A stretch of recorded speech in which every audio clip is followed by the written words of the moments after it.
The threat of Islamic militants taking over Iraq's capital grows by the hour now. But for American contractors working in Iraq, that threat hits really close to home. Authorities are racing to evacuate them right now. Alexandra Field joining us now from New York. So, Alexandra, are there a lot of U.S. contractors still in Iraq that are now getting the signal that they need to get out?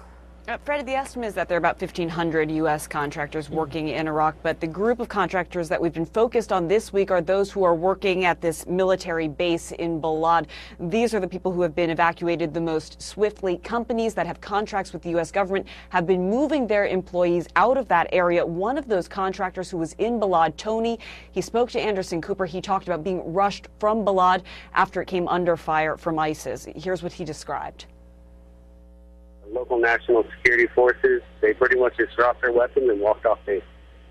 But not the Iraqi army. The Iraqi army say they fought, they did what they were actually supposed to do.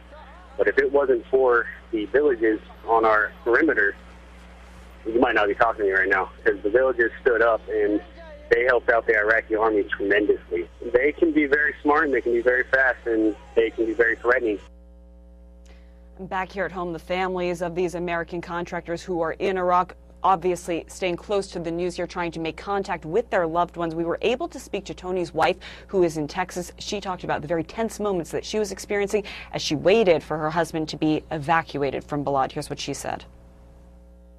I was saying, you know, I love you and just be safe, and like you've done the hero thing. Just come home. You know, you're a hero to us. Just come home.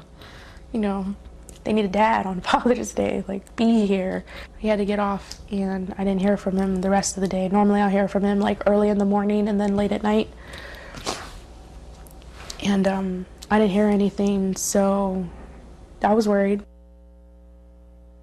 Over the last couple of days, Fred, we've been talking to the family members of some of these contractors who are still in Iraq. A lot of them say that their loved ones have been doing these tours of contract work for a number of years now, some as many as 9 years, even a decade. They say that this tour has now become as stressful, certainly, as any they can remember, even in those early years. Yeah, I can't imagine. All right, thank you so much, Alexandra. Appreciate that.